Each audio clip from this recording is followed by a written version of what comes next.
Sorry. Okay. Thank you for telling me. I completely forgot to unmute my mic.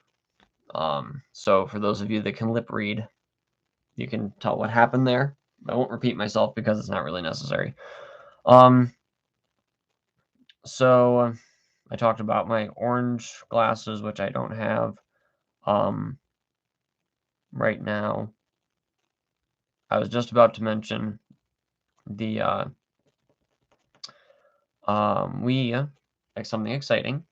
We made our first little bit of money from Amazon affiliate sales. So that's when you guys click on a link in the description of this video, or somebody clicks on a link on our website, Card Carrying Christians, and we made, drum roll,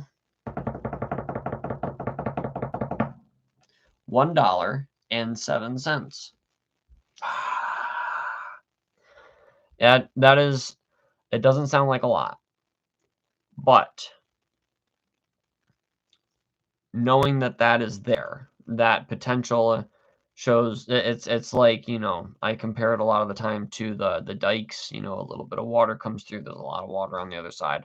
There is a lot of potential with that, and a lot of people are able to use affiliate sales to fund their channels, fund their businesses, fund their lives, things like this. And I am looking forward to it. I don't know that we're necessarily going to be able to get very far off of Amazon affiliates, especially with how far down they have cut their percentages. But we will see how that works out. Okay, so tonight,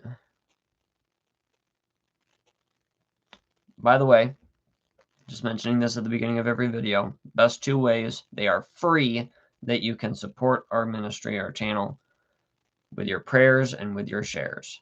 You can pray for us. Obviously, that's free. And we're not Catholics, so you don't need to go find a priest to pray for you. And if you share the video on your social media sites, Twitter, Facebook, whatever you guys have, with people that you think would be interested, post it on your timeline so all the people who aren't interested can see it too. All those good things, those will help us grow our channel, and I appreciate it very much. Oh, let's see if I can find what I want to.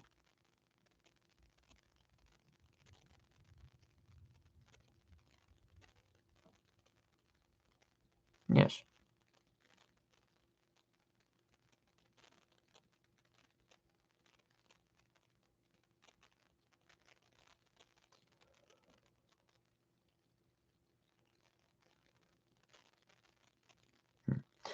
I might get into that. We'll see. We need a Bible search engine that you can look up altered versions with keywords.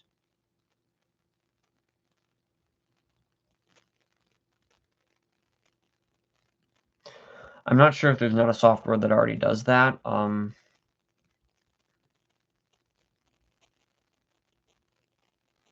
we'll see. I am going to go ahead and I am going to share. And it says we are live. I liked how the thumbnail turned out pretty well myself. It looks a little bit better when it's bigger. But that is okay. So I'm going to share it to my wife's news feed. And then I'm going to go back and I'm going to log in as myself on Facebook. And just because I'm sharing it on Facebook does not mean that you guys don't have to share it on Facebook. And obviously it is not a requirement to watch this video that you share it on Facebook, but like I've said before, it helps a lot. So I'm going to share it on my newsfeed. Share. And I'm going to share it on the Bible Version Conspiracy newsfeed.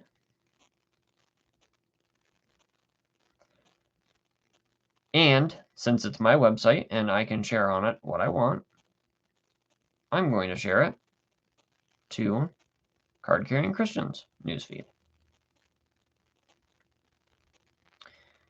And I'll also share it to newsfeed. Not newsfeed. Discard.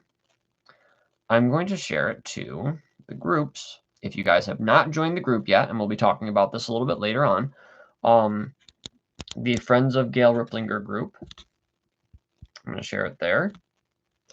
And if you guys have not joined that yet, make sure that you do if you're on Facebook. The name of it is Friends of Gail Riplinger. And I'm going to put it on KJV Bible Soldiers. We'll see what that yields. And that one. And that one. And we'll do Boaz Baptist Chronicles, KJV Watchman Fellowship. Ruckman Knights, why not? I never really get comments on these anyways in the other groups, so might as well just share them. Let's see. I'm skimming for other ones that I'm like, ooh, I should share it there. Rex, I remember that guy, so I'll share that there. And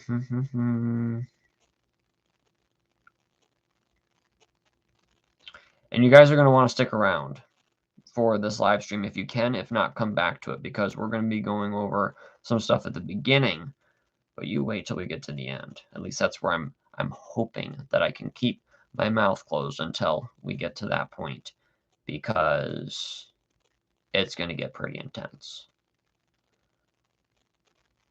Oh, let's see. We'll share it to all things KJV. Why not? King James Bible Defended.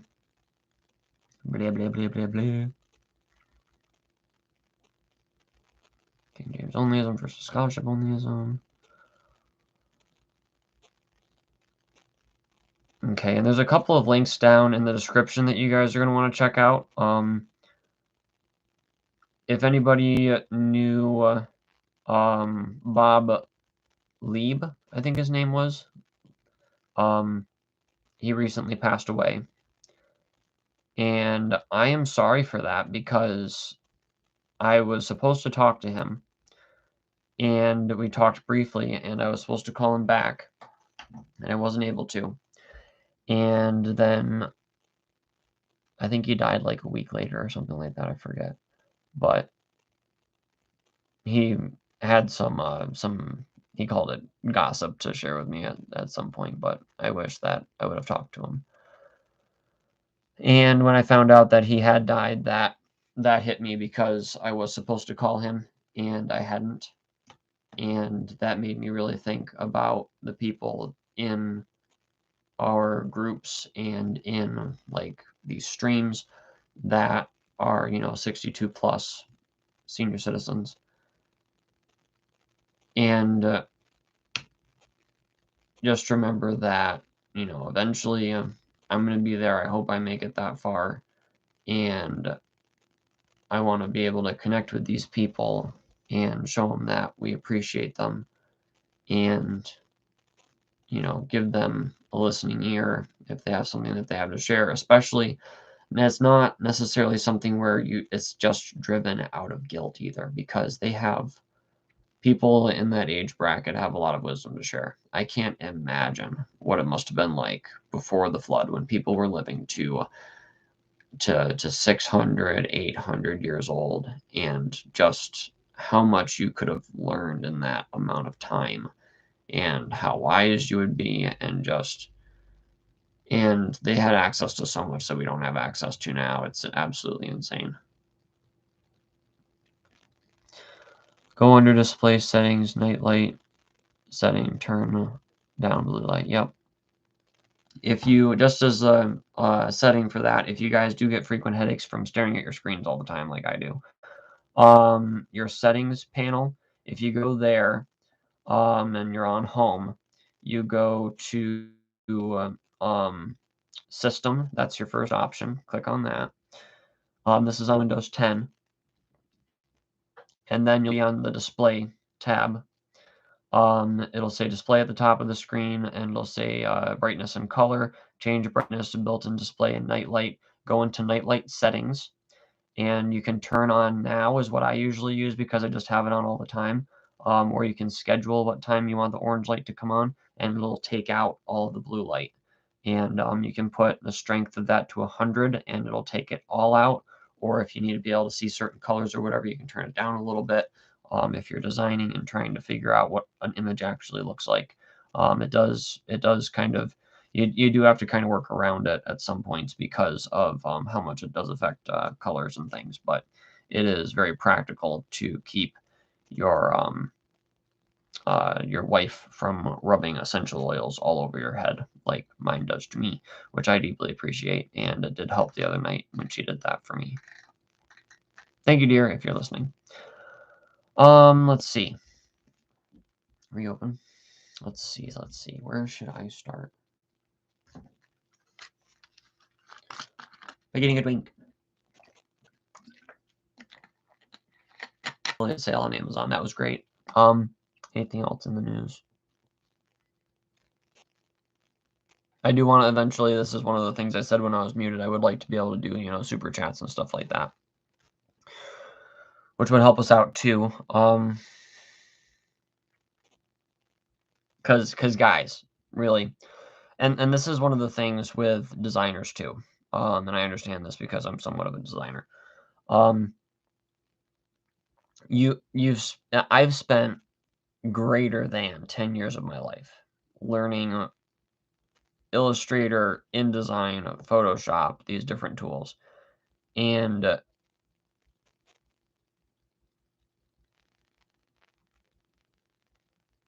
wow, that's impressive. That's really cool, William. So learning all these different tools, 10, 15 years probably. And people just see you as being able to magically turn out a graphic or a piece of art or something like that.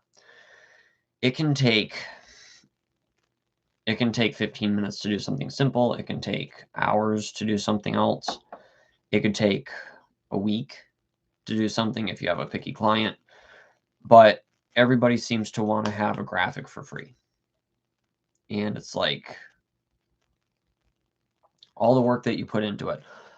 The work that you put into it is just the labor that you're putting into it. You also put years learning how to do it that the person that is coming to you doesn't know how to do.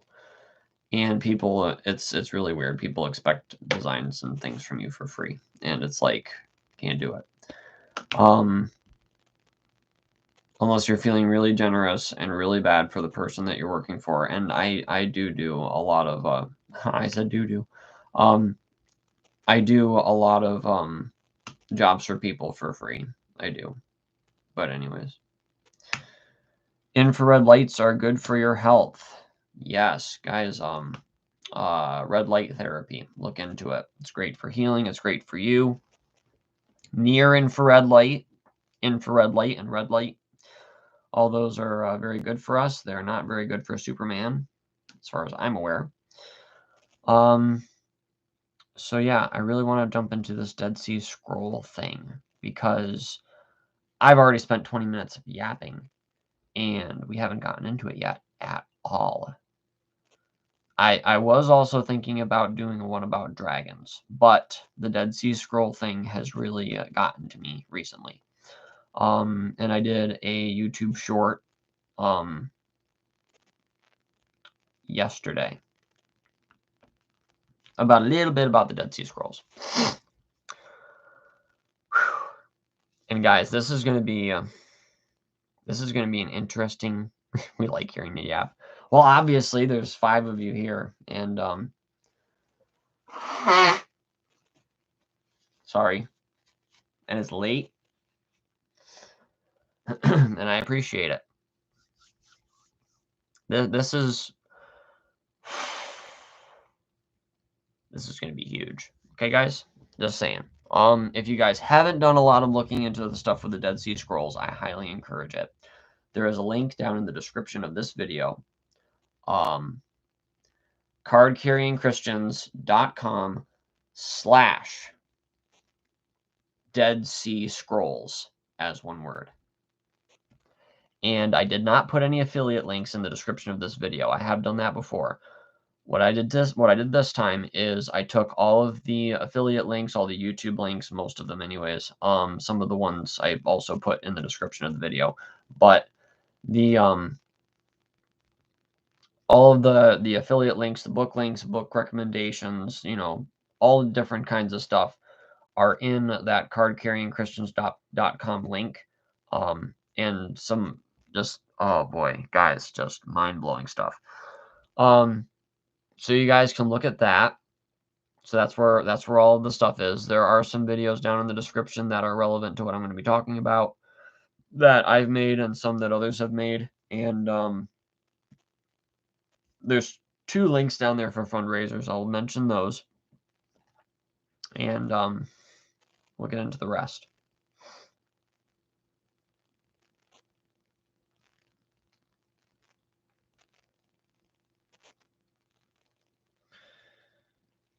If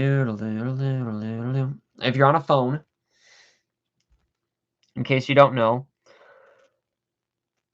that little spot where it says more, it's got the title up there in white, and then it's got that little white word more. It doesn't really focus very well right now. But if you hit that more thing, it opens up the description. And then right there it says more. It gives you a brief, the first part of the description, kind of a preview. If you hit that again, then it shows you all of the stuff that is in the description. So that's how you access it, at least on the Android app. It's a similar way of doing it on a desktop. I think that now it gives the description in like a dark gray box with rounded corners. And you can click on it. And I think it's also more. And it'll drop down and give you the full description. What are the Dead Sea Scrolls? What did their librarians, IANS, believe? How do these writings impact Christianity? Will an earthquake reveal more scrolls that will overturn Christianity and initiate a new world religion? All this and more tonight. Brace yourselves. Please note there are many videos and books that we would recommend checking out on this subject. All the links to these materials are at https://cardcarryingchristians.com/Dead Sea Scrolls. Videos, the earthquakes one, and I also have a link for Ken Johnson's channel, and we'll get into that. Links, Card Carrying Christians, me. Sam Gipp talks about the Dead Sea Scrolls confirming the King James Bible on the Chick article. Gail Riplinger talks about the Dead Sea Scrolls at avpublications.com. I have a link for that. And Will Kinney has an article about the Dead Sea Scroll fiasco. And I also included a link because when I first cracked open a Dead Sea Scroll translation, not a new Bible version, a translation of the Dead Sea Scroll stuff. It was at 1 Samuel, where I think it's 1 Samuel. Yeah, where it's describing Goliath and how tall he was, and it says that he was something that in that one it says that he was something around the height of King Saul. So, not really thinking of why he's so scary and why it was so significant that he just slew him with a sling. And the giant Goliath, you know, all this stuff. So it's pretty obvious that over time, his height, people are like, oh man, he was really a giant, really giant. And there's just kind of, you know, he was six cubits, 5, 4. Yeah, that'll be fine. 2.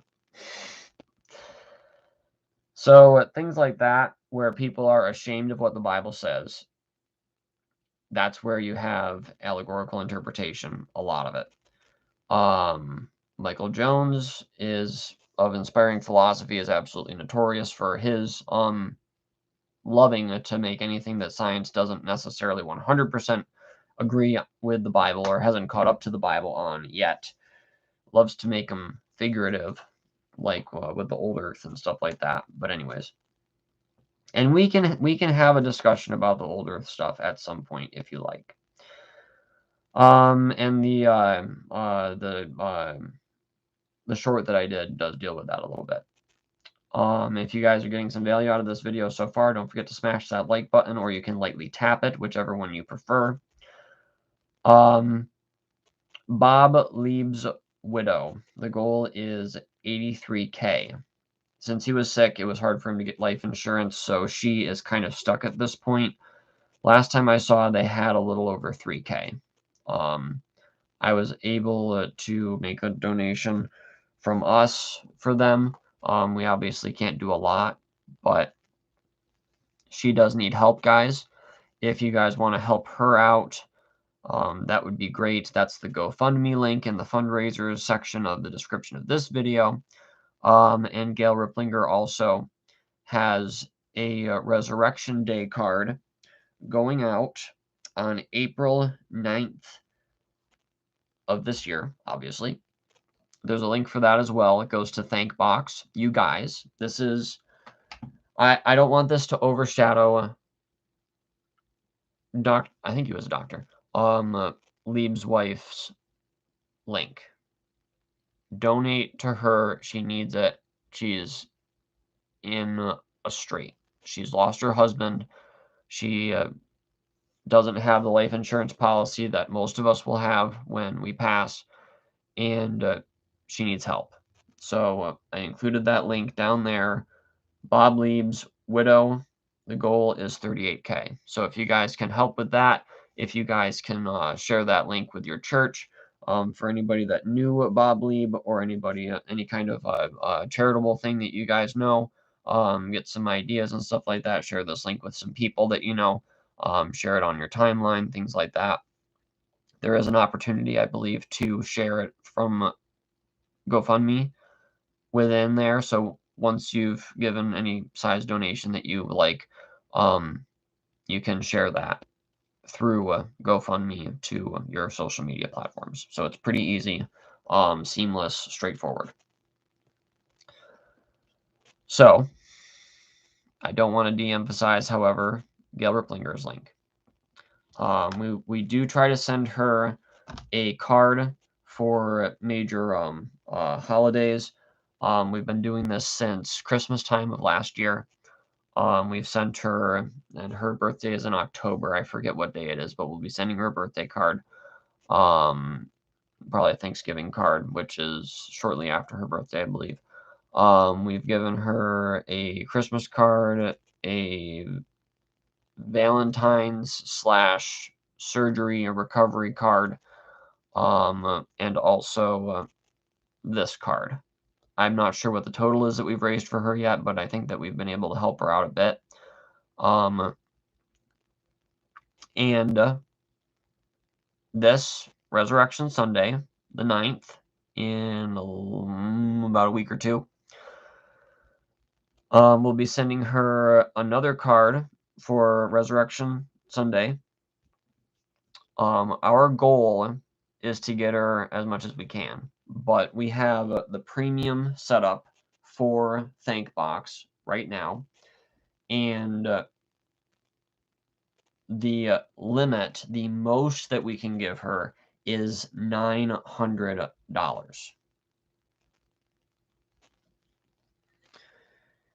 And that is huge. If we were able to bless her and AV Publications with $1,000, I can only imagine what they'd be able to do.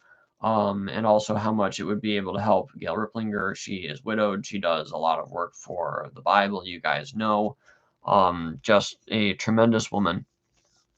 And we don't get any financial kickback from this. We actually had to pay for the premium Thankbox.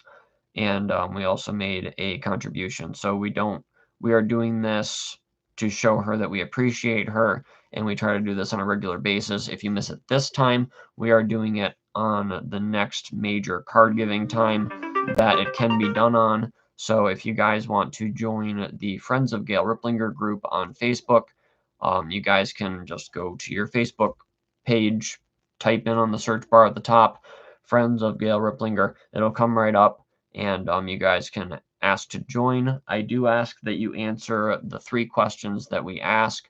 What do you think about the King James Bible? What do you think about Gail Riplinger's work? And have you ever talked to Gail Riplinger? Those are the only 3 questions. And it's really easy to answer, and it makes it a lot easier for me to actually let you in, because then I don't have to go through your timeline and see if you ever even actually care about the King James Bible or about Gail or about the Bible at all. Because a lot of people just invite everybody that they can think of, and it's just frustrating because then I go through 30 people and I don't know who they are, and I don't know if they should be in the group, and it's just bleh. A lot of people just end up rejecting because they don't answer the questions. And I can't just spend all day asking people if they want to be in the group or not. So I just end up removing them if they aren't answering the question and if it's not apparent that they're a King James Bible believer. So Friends of Gail Riplinger are for that kind of people.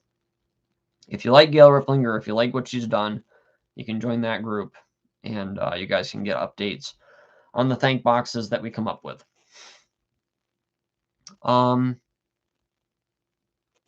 So yeah, and I will also say that Gail Riplinger is digging deep right now into her finances.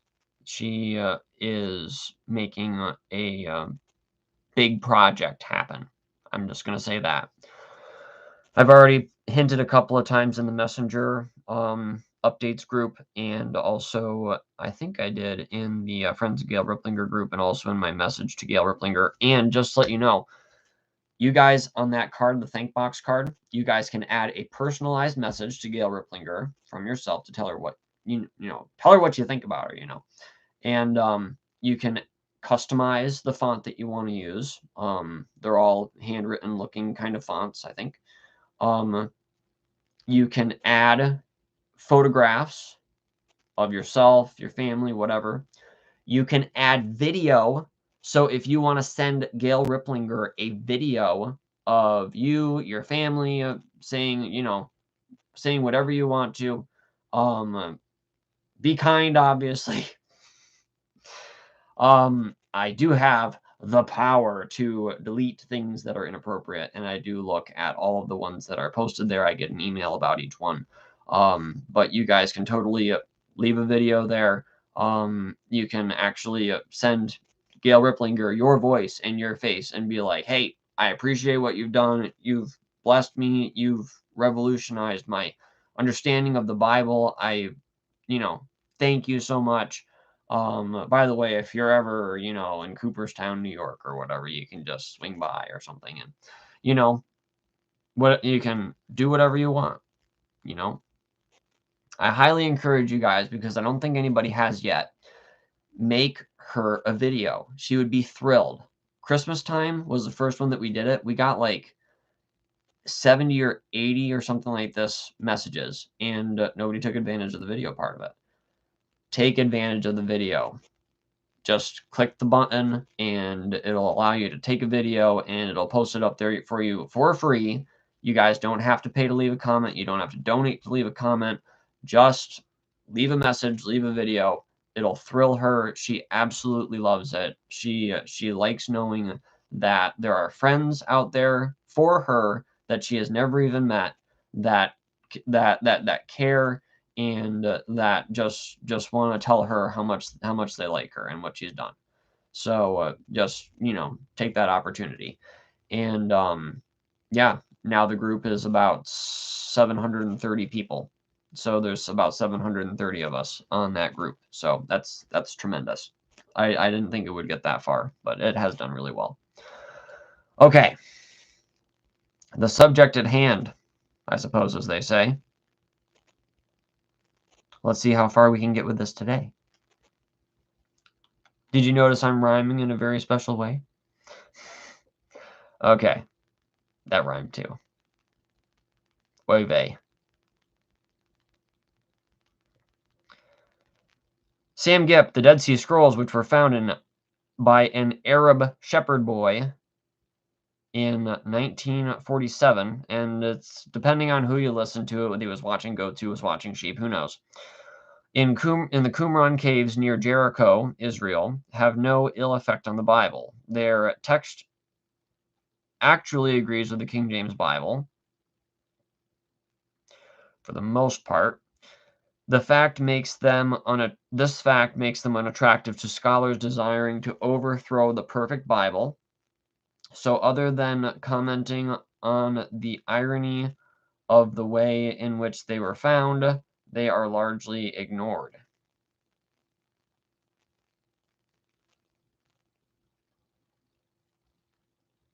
I'm not sure what universe he's living in, but I don't remember anybody ignoring the Dead Sea Scrolls. The translators of the King James Bible did not need the Dead Sea Scrolls since they already had the Textus Receptus, which they match. What? I don't know. Well, I mean, that's technically accurate if you want to consider the Masoretic text as part of the Textus Receptus. It's part of the received text of the entire Bible. Textus Receptus is usually referring to the Greek New Testament.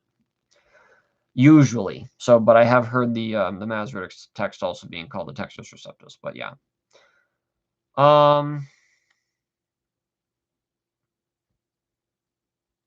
So yeah, that's from Sam Gipp's Answer Book, 1989. I know a lot of people don't necessarily like Sam Gipp. I've listened to a lot of his stuff myself personally. I think he's pretty sincere and pretty knowledgeable. But on that one, I already noted where I kind of tend to disagree.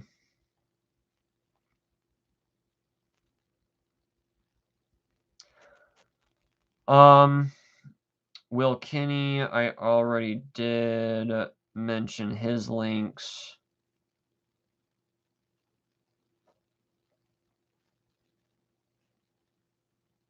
Okay, so what I want to do is I want to give you guys, because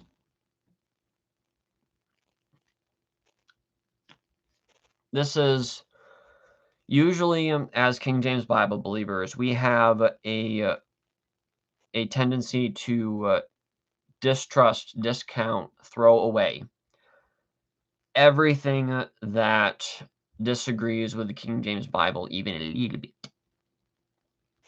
And I'm not so sure that we should be so hasty, because we believe the King James Bible, yes. I'm a King James Bible believer, yes. Do I think that there's an error that is in the King James Bible that God let slip through? No, I don't think that at all. So, that being said, there's a lot of stuff out there that, you know, is that can be beneficial, that we can take advantage of. So I think the Dead Sea Scrolls actually is one of them. I'm not advocating, go get an NIV, read it through. It'll help clear up all of the translation problems, all of the hard to understand words and phrasings and stuff like this of the King James Bible. Just go right ahead. I am not saying that at all. I am saying to the people such as the Stephen Anderson's new IFB movement, which the new IFB is just not IFB. We can talk about all of this at some other point, and I apologize to the friends and fans of Stephen Anderson that are out there. I think he has a lot of really good points. I do. I've appreciated a lot of what he's done. I loved his documentary about going back to the Greek. That was phenomenal. It was fascinating, and it was hilarious. So I really enjoyed that, and I'm not sure if I already made a page for that or not. I'm sure I haven't added it to home yet, but we'll do that at some point. But we'll get into the stuff with him in a bit. We disagree with him on a lot of things. And legitimately, scripturally, historically, there's a lot of things that I disagree with him on, but whatever. We'll get into the stuff about the Dead Sea Scrolls here in a little bit. With the Steven Anderson kind of the mindset that the followers of his that I've known is you only need the Bible, and you don't need pastors, you don't need teachers, you don't need books, you don't need videos, you don't need reference works, you don't need anything. You just need the Bible. Do I disagree with that? Absolutely not. I agree with that 100%. All you need is the Bible. Absolutely. All you need is your head and torso. That is all you need. The Bible is so much more regarding information, regarding God, regarding Christ, regarding prophecy, regarding history. It is so much more than your head and torso. It is abundantly more. It is the word. It is the words of life, bread of life. It's a hammer. It's it's just it's everything. It's a sword to survive against opposition and stuff. It is a lot. It is everything that we really need. But thinking about it from the standpoint of living, all that you really need is a head and torso. And somebody else that can feed you, unless you can kind of fall over on your food. There's a lot of people that have done fantastic things that only have a head and torso, but they also have clothes. They don't need clothes, but they have clothes. A lot of the times, different people will who don't want to give somebody something else. Well, they don't need it. They won't die if they don't have it. It's like, well, yes, they won't die if they don't have it, but you could be a better person by sharing, and it could be something that's necessary for their happiness, their comfort, their sanity. It's something that there is a need to fill. They don't need it to survive. There's a difference. The Bible is what we need to survive as Christians. I think, however, that God has given us exceedingly abundantly above whatever we can ask or think in the King James Bible. And not only that, I think that he gave us everything around us to look at, not only to judge with the Bible, but also to confirm the Bible. So God gave us archaeology, God gave us geology, God gave us the sciences, history, manuscripts, all sorts of different things that are like, oh, look, this shows me that the Bible was actually right the whole time. Not that I ever doubted it, but now I can go to somebody that doesn't believe it and be like, that confirms the Bible too. You might want to start thinking about it a little bit more. It's these things that God has put in creation to be a witness to him that I find a blessing, and that I think we should take advantage of. I think the Dead Sea Scrolls is one of those things. So one of the big things with the Dead Sea Scrolls is the Isaiah scroll. We'll talk about that in a little bit once we get into Steven Anderson's thing. He sheds a little bit of light on that. Gail Riplinger also has a PDF that I want to read as well. The major thing with King James Bible believers, and I used to think this way a lot too. I used to have a lot of conspiracy theories about the Dead Sea Scrolls, and I still do. I actually even have more conspiracy theories about the Dead Sea Scrolls, but I actually think more highly of them now. Because now I feel that I know a little bit more about them than I did back then. Back then, believe the King James Bible, read a bunch of King James only books and stuff like this. Language of the King James Bible has some stuff in there on that, and Tex Mars had an article and a audio. Gail Riplinger, I don't remember if she had a specific audio about the Dead Sea Scrolls. Dr. Ruckman had a specific audio about the Dead Sea Scrolls, I believe, in his topical tapes. They all had something to say about the Dead Sea Scrolls, but they didn't have anything positive to say about the Dead Sea Scrolls. They all seemed to disparaged them. They didn't like the Qumran community that apparently produced them. They had no more respect or time for them than they did any other modern version. And I think that most of the reason why they didn't like them is because they have a lot of modern version authors and writers and people like this that are very they promote the Dead Sea Scrolls a lot. And they say, oh, look, your King James Bible didn't have the Dead Sea Scrolls. Now we have the Dead Sea Scrolls, so now your King James Bible is obsolete, and we're going to make our modern versions with updates from the Dead Sea Scrolls. Things like that got them to where they're like, are those really even good documents that we should be having? And they started looking at some of the history that was available at the time about the Qumran community, the Essenes, the texts, the non-canonical books, such as the Book of Enoch in Aramaic, I believe, that were found among the Dead Sea Scrolls, and different things like that. So basically, what I was taught as a King James Bible believer through the works of Tex Mars, Gail Riplinger, Peter Ruckman, to distrust the Dead Sea Scrolls and basically to ignore them as being unnecessary. All they really did was just show you that your Bible was right anyways, and where they were wrong, they disagreed with the King James Bible, and that was it. And they were also probably some sort of weird Gnostic cult or something, because obviously the Essenes were Gnostics, and they were cultists and stuff like that, and I think that was more in the territory of Tex Mars. Peter Ruckman may have gotten into that a little bit. I don't know if Gail Riplinger really got a lot into calling the people in Qumran actually Gnostics, but I will say that there were different groups of Essenes.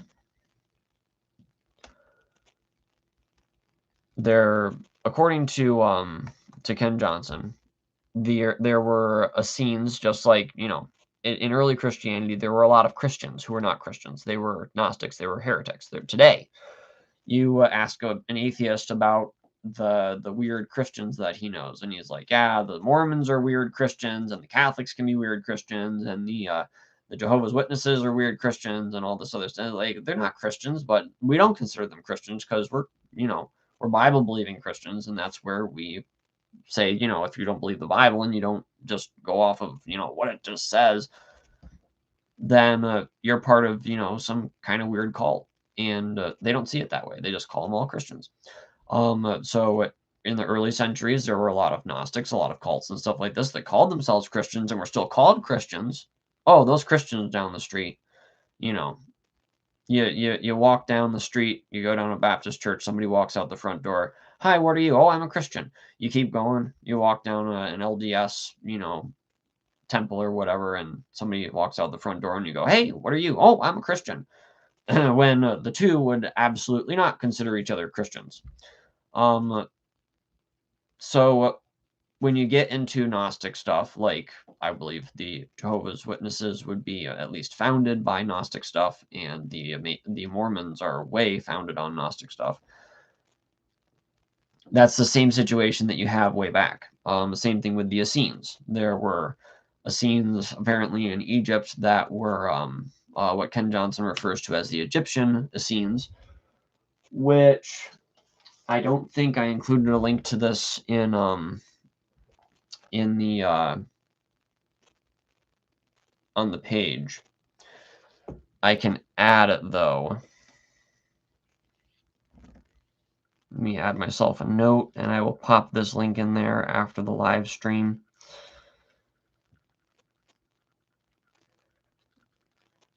Affiliate link to ancient word of God.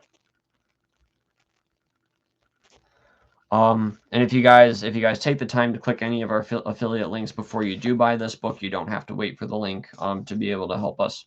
But if you want to do that, but I highly recommend this book. Because if you click any of our links within 24 hours, if you make a purchase, then we get a little tiny bit of that Amazon doesn't get. And it will help us out. It'll go a long ways for us. So in this one, he makes a distinction in the first few pages about the, I think it's in the first few pages, about the Dead Sea Scrolls, and about how there were two different sets of Essenes.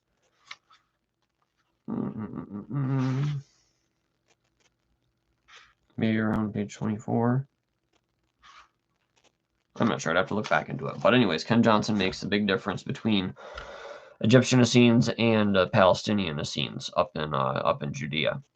And he says that the Egyptian ones were a lot more Gnostic.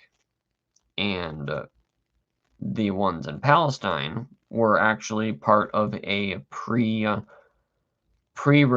Judaism. Here's where it starts getting really, really, really twisty. And it's like, wow. So don't cut out. Don't cut out on us yet. This is getting crazy. And if you guys have to, I've got to go to bed, I work on Saturday, something like that, I totally understand. Please do, by all means. Don't stay up. But I would recommend that you guys come back to this live stream and listen closely. So that's what we generally don't like about the Essenes. And we'll get a little bit more into this because I took a bunch of notes on the 21 minutes that Steven Anderson had his rant against the Dead Sea Scrolls in his video called The Dead Sea Scrolls Exposed. He has a real knack for taking something, enough of something to make something sound ridiculous, make everybody who thinks that way feel stupid, and then, just basically talk opposition down. And it's sad when you have that ability and passion to where you can just do that.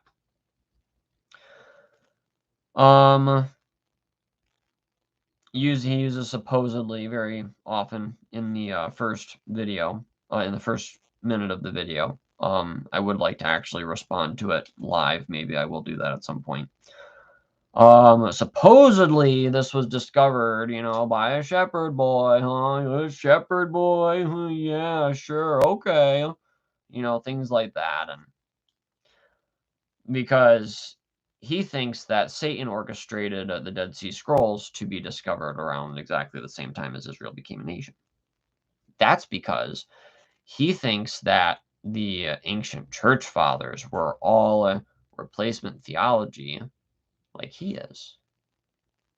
Interestingly enough, only the ancient church fathers, which he wants to include in his documentary, like the late church fathers, not the early ones.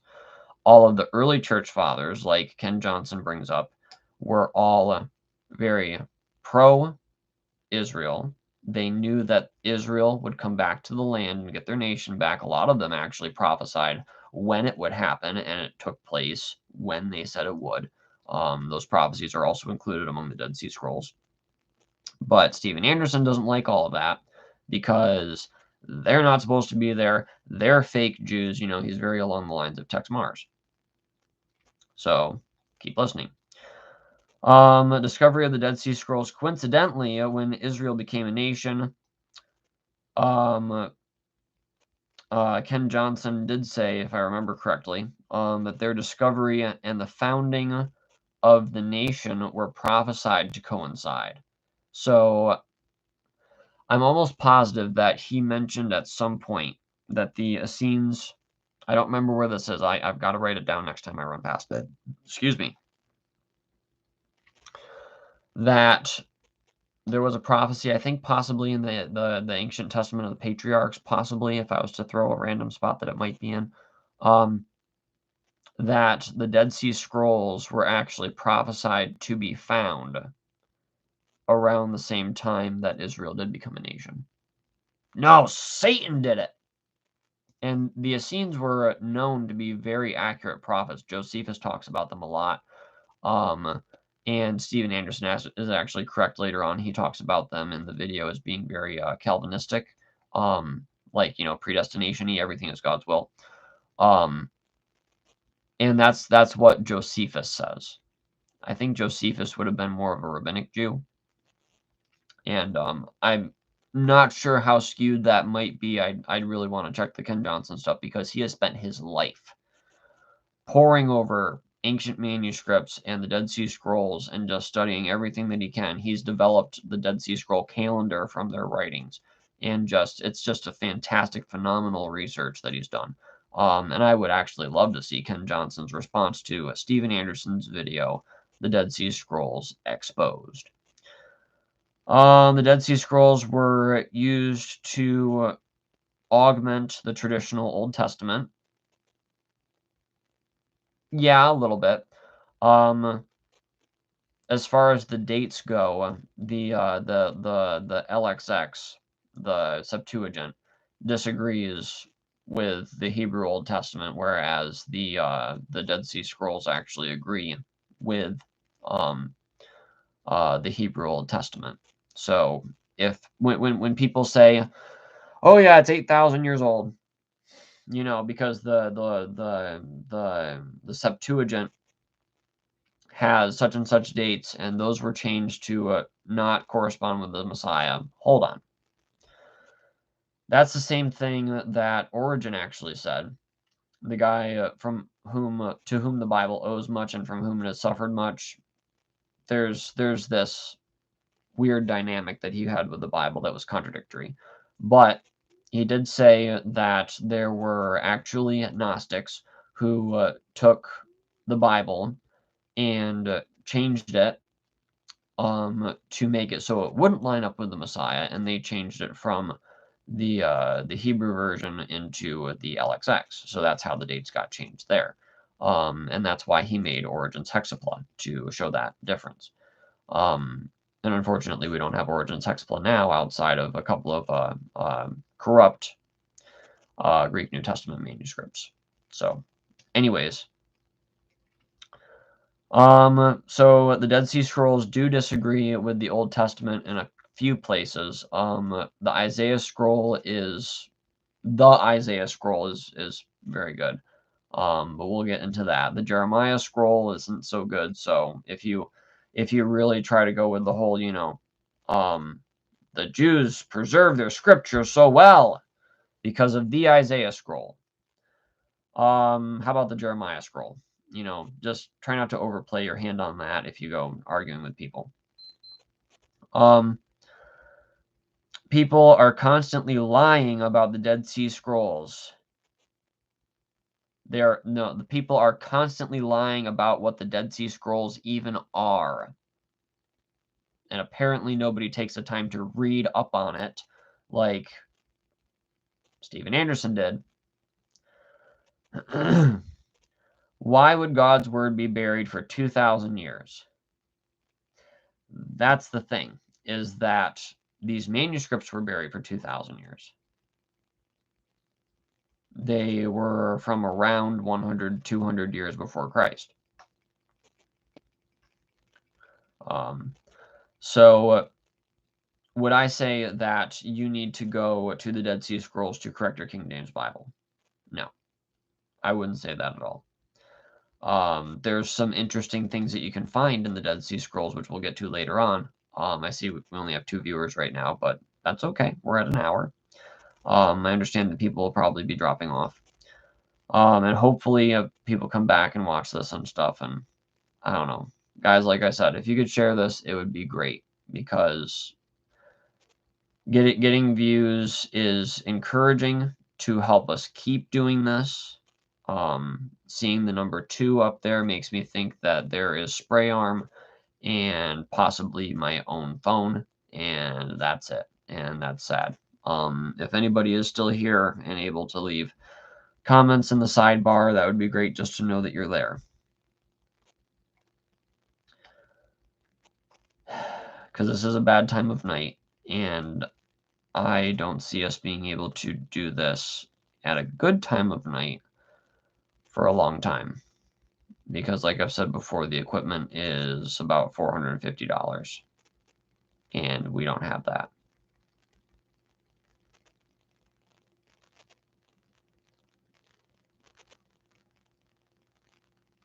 Well, there's 3 people watching anyways. We'll keep going. Okay, so Qumran had 11 caves. Manuscripts date from 200 BC to shortly before the time of, or shortly after the time of Christ. 9% of them between 200 and 100 BC. One document from post-Christ.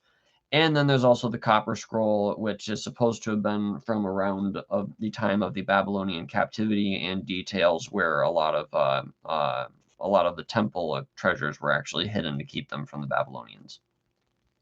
Not all of them, obviously, but there could also be a connection with the Ark of the Covenant. And Jeremiah is also supposed to have been the guy that started the Qumran community. Very interesting. We talked about Jeremiah last time with the live stream about St. Patrick going up to England. Weird connections here. You know, with the the weird stuff that can sometimes be gotten into by Chris Pinto, or Stone of Destiny or whatever else. Anyhow, a lot going on with Jeremiah for sure. I'm still listening. Great and fascinating topic. Thank you, Daniel. I will ask you a question though. Have you were you able to share it at all? Hi, Sprayarm. It's 4 in the morning here in Norway, but I'm still here. It's the weekend and I'm a night animal. Go on. You're crazy. You're absolutely crazy. I appreciate it, guys. Thank you. It's gonna get more fascinating. Don't you worry. It's gonna get downright crazy. This stuff is crazy. 930 scrolls added up. Fragments and things fit together. And oh, look, this, we could say that there are 2 billion scroll fragments, but then we could also say that there are, 930 scrolls, and we could just kind of, because they fit together, so it's a scroll. I think it's about 930, but I think there's been more found since then. There's actually, I think, been a lot more found since then, and there's been more released. So there was a lot found back in, what was it, 47, but a lot of them actually didn't even get published way up until 96. I'm not sure, but I think there's still more dropping these days. So there's still a lot coming out. 200 Qumran community was nearby the finding of the Dead Sea Scrolls, and they're actually, interestingly enough, I think only about 9 miles or so, something like that, from where John baptized. And a lot of people actually think that John the Baptist might have been one of the Essenes. We'll get more into the Essenes later on. Stephen Anderson proposes that they were a weird Jewish cult way out in the desert that rejected biblical standards of the rabbis and the Pharisees and stuff like this. What was wrong with those people? The Bible wasn't good enough for those people. Jesus liked the Pharisee system and the rabbis and things like this. He liked them, and he went to the temple when the Essenes wouldn't do it. And this is showing that they were a weirdo cult. That's the basic premise.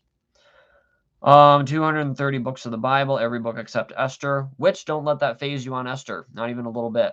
Ken Johnson, in his books, he talks about where the Essenes actually gave a catalog, or mentioned how many books were in their Old Testament. And, obviously there's a couple of different books that are included together, like I think 1st and 2nd Kings and 1st and 2nd Chronicles, and then they put the minor prophets were all together in one book. That was pretty typical back then. So basically, anyways, they had a list of our 39 books. They didn't specifically mention Esther, but they gave the number that would correspond to how we interpret the Old Testament books ourselves as Protestants. So they basically are telling us that they have a 39th book, even though we don't find a fragment of it in their cave library. You know, it's a little bit, I've been able to share this live chat with one other person so far. I appreciate that. One other person is better than none other person. Thanks, Daniel. I appreciate it. And post it on your Facebook timeline. If you have a Twitter, whatever. You know, timelines are good because more people can see them and stuff. That is the only way that this grows, is by more people watching it, more people enjoying it, more people tuning in. The only way that this can grow. Let's see.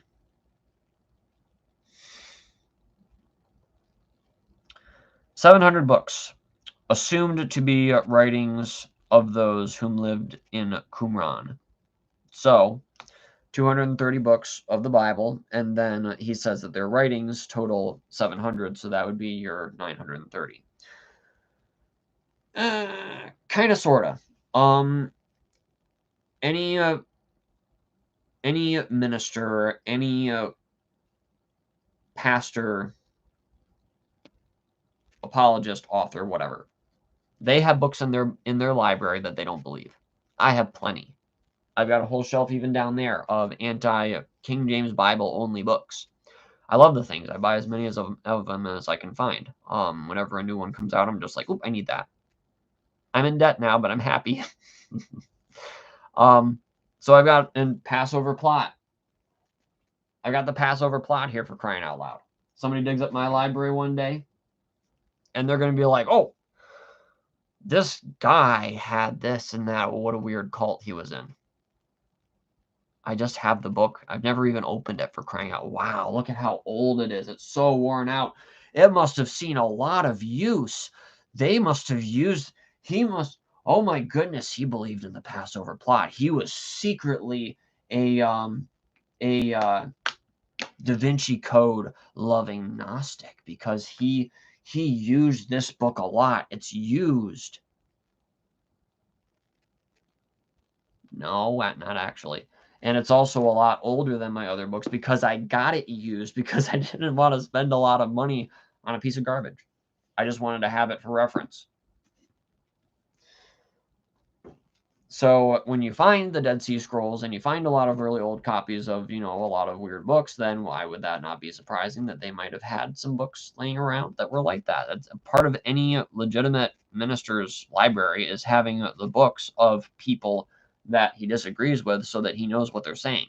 The only way that you can have a good, consistent argument is to understand your opponent's argument. That's the only way. So it's an essential. Turn around and look at your own bookshelf to illustrate. Some of us would probably even have a Book of Mormon laying around, which isn't really good, but probably a little safer, probably a little safer spiritually speaking, to maybe have a PDF of it somewhere on Google Drive or something. I don't know.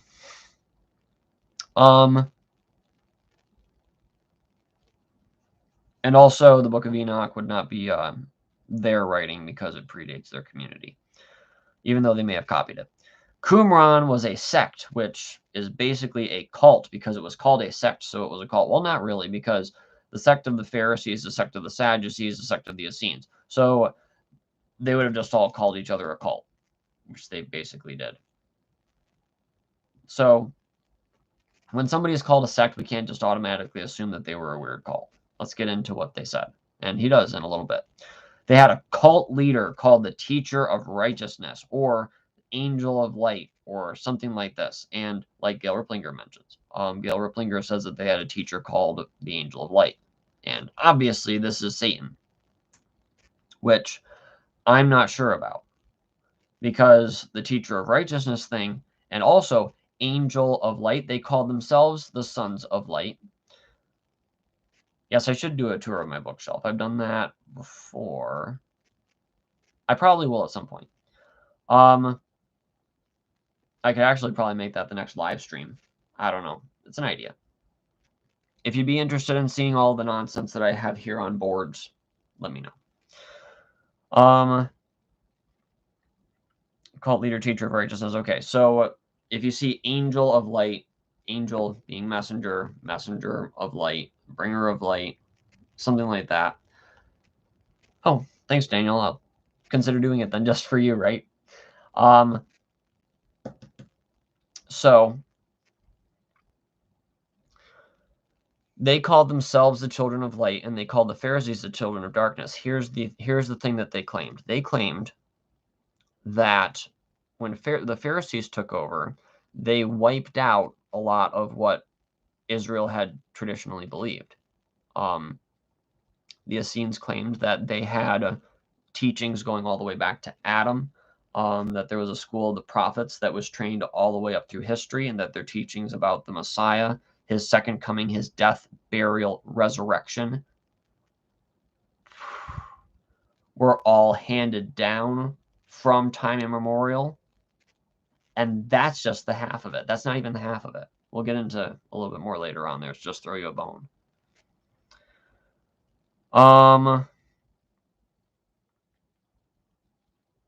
Some say, let's see, all men, and it had a weird view of women. They possibly did have a weird view of women. And I don't want to poo-poo that. I need to look into that more, I will admit it. And I would also like to see what Ken Johnson has to say about that, because he basically knows the Dead Sea Scrolls forward and backward. Apparently, Steven Anderson read a couple of books about it that were available back in, 2000 or something, or earlier. And here we are 20 years later. Qumran was a commune, not necessarily. They had a population of 100 to 200, or 150 to 200 people from about 2 BC to 66 AD when they would have left. Also not necessarily. That's apparently where a lot of the stuff was hidden from the destruction of the temple, so there was a lot going into that. And the one guy, he wrote a book, I believe, about the Copper Scroll. That is supposed to be a basically describing where different treasures were kept in Qumran, different where rubble was and stuff like this, and describing all of it, where they hid different treasures and things. Apparently, as Steven Anderson mentioned later on, the Copper Scroll actually indicated the location of up to, I think, about 26 tons of gold. My one Dead Sea Scrolls book I have, the very used paperback ex-library book, heavily underlined before me. The Scrolls from the Dead Sea by Edmund Wilson. Okay. If that one's good, I might just add that one to the list on our website. Let's see. So you can let me know, Charles, if you think that that's something that's worth throwing in there, because you obviously have used it, I think. But then you also said you got it as an ex-library book. And heavily underlined. Who's going to underline a library book? Okay, moving on. And Steven Anderson stresses this very heavily. Only 200 Jews out of millions. In other words, these Jews were the only ones out of millions, and they thought that they were the only ones who were right and that everyone else was wrong.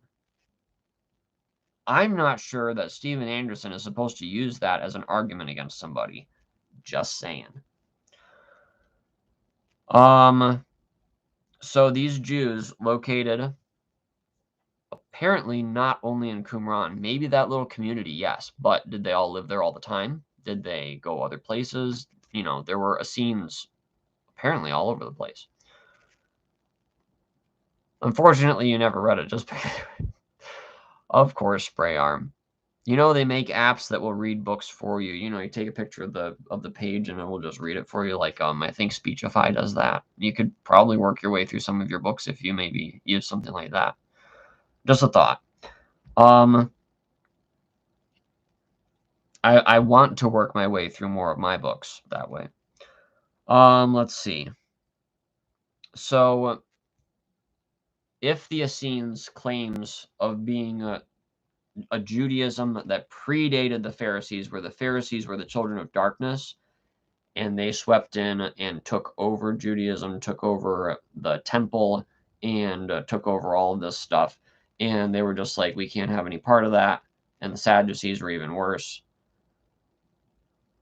If that was the case, then that indicates that out of the millions of Jews in the world, thanks, spray arm, Charles, sorry, I just see spray arm.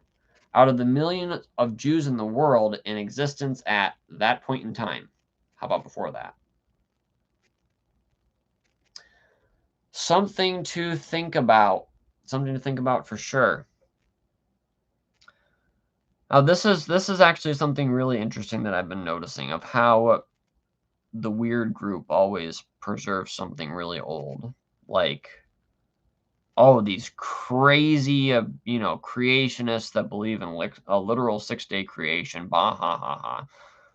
They're not historical, and I can tell you 7 or 8 people in history that believed that the earth was old and created, this or that way or whatever. How come is it that people like the Seventh-day Adventists, it seems like a lot of the time, they'll just basically, Ellen G. White will have a vision and be like, nope, literal 6 days. And that gets codified their doctrine when the Baptists at the time believed the same exact thing. And they just don't have it codified as doctrine. They're just like, we just read the Bible. We're not part of this controversy. We just, believe our Bibles. Same thing with the King James Onlyism thing. That's why they blame King James Onlyism on Seventh-day Adventists too. Because they codified something that way. They had all their people writing about it. Some King James Bible believers picked up some of their material, started writing about it themselves. We're kind of, late to the fight or whatever, I guess. But King James Bible believers have been around in Christianity since the King James Bible was printed. They just believed it. Check out Joey Foss' book, And All of Thy Word. cardcarryingchristians.com/the-word. I think it's like the only website where we actually use the word "the" in the link. Anyways, just an observation. We'll get into that more at some point. The weird Qumran community. Let's find out how weird these people were. Again, like I said, I don't know if Steven Anderson is the guy that we want to tell everybody who is weird and who isn't, because reasons. Hardcore predestination Calvinists, they probably were. That's what Josephus says. Unhealthy obsession with the minutia of God's law. I don't know about unhealthy. I know that they valued prophecy, and when it came to music, they were sticklers. But they were sticklers because they believed that there was a great significance that was actually handed down through the school of the prophets that gave a lot of meaning to a lot of the things that were in like Psalms and places like this. And how do you play it? How long is this pause? How many strings does this instrument have? What time period is this psalm prophesying of? That'll affect how many strings this instrument is going to have that we're playing it on. Just phenomenal things. And when I encourage you, I think I'm actually going to include Ken Johnson's channel on our list down on our channel of channels that we enjoy, because there is so much there. It's phenomenal. But according to Steven Anderson, they are straining at gnats and swallowing camels like the Pharisees did.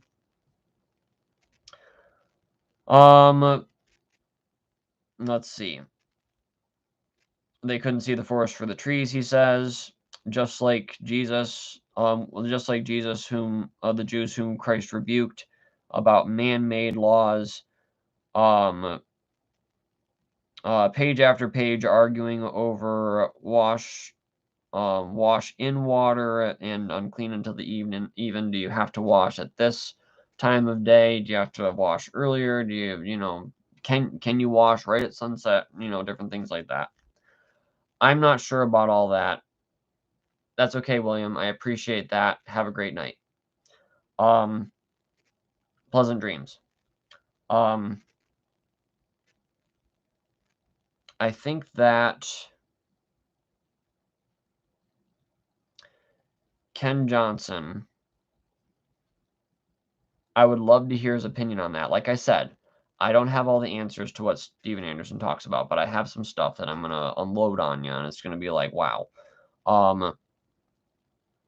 About the ceremonial washing part. I'm assuming that that also has part of the significance to where they're of the school of the prophets, because the Pharisees made up a lot of laws, and they did a lot of things a lot differently from how things were traditionally done, based on what was handed down through Scripture and also through the prophets that were around throughout all of history.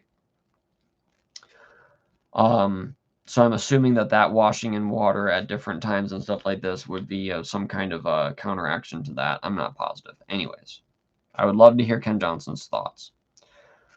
They wrote a letter telling the high priest why they couldn't go to the temple, but Jesus did. So since Jesus did it, that means that the Essenes were a weird cult because they didn't do it too. And remember what Jesus did at the temple and the horrible time that he had with the Pharisees. It was his temple, for crying out loud. Of course he would go there. He wasn't going there to become part of their Pharisaical system, though. And he made that abundantly clear on a couple of occasions I can think of. So the Essenes, if they went back into Jerusalem and they just joined up with what the Pharisees were doing there, then, it would be... they couldn't condone what they saw going on. And remember, these are the same guys that killed Jesus. The Essenes called them the children of darkness. Christ called them generation of vipers. I think it was it Christ or John the Baptist? I forget. My Mandela effect memory. They claimed they were right and everyone else was wrong. That doesn't sound familiar. Pouring oil from vessel to vessel, uncleanness traveling upstream, and stupid stuff like that. So if you're taking a ceremonial oil or whatever, and you're pouring it from one vessel into another, they taught that pouring it into an unclean vessel, the corruption could travel upstream and affect this cup. Symbolically, that depends, because if they were supposed to use a clean cup to be a picture of, Messiah or something like this, of the pouring of the Spirit into a clean vessel, something like that at certain points would be very significant, prophetically speaking and picture speaking. God is very particular about his pictures. You can look throughout the Bible where somebody has messed up one of God's types and symbols that he's instituted, and things happen to those people.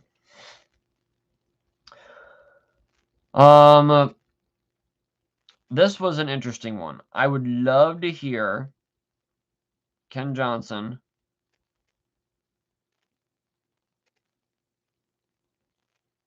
I would love to hear him on this. Apparently, the Essenes taught that it was unlawful to use the bathroom on the Sabbath day.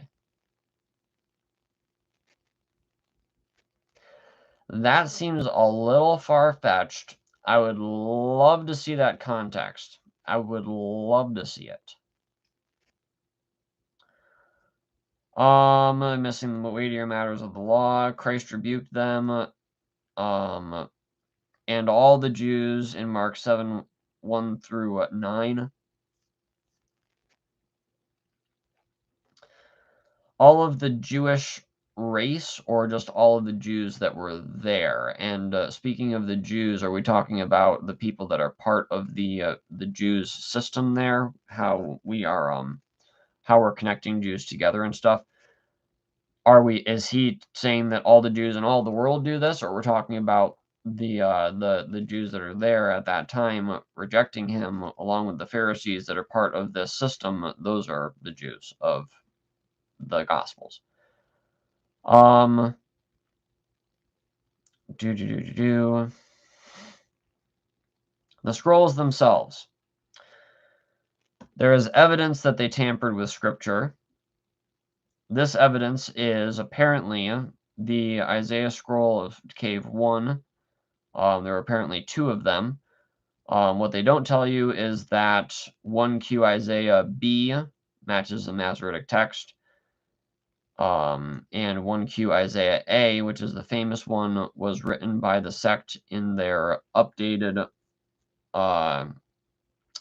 current language, which he compares basically to the Quakers, where they use these and thous and stuff like that, and that would be them trying to sound old, kind of. Or like when somebody says, I thinkest that such and such. Improper grammar works its way back into these kind of translations where they kind of try to say things their own way, and then, try to make it sound old at the same time. It just gets all screwy. Using let's see.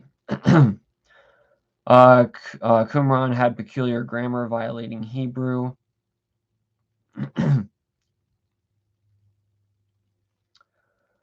Using 200 weirdos to correct the traditional text. I want to pause right here just to reflect on something, guys.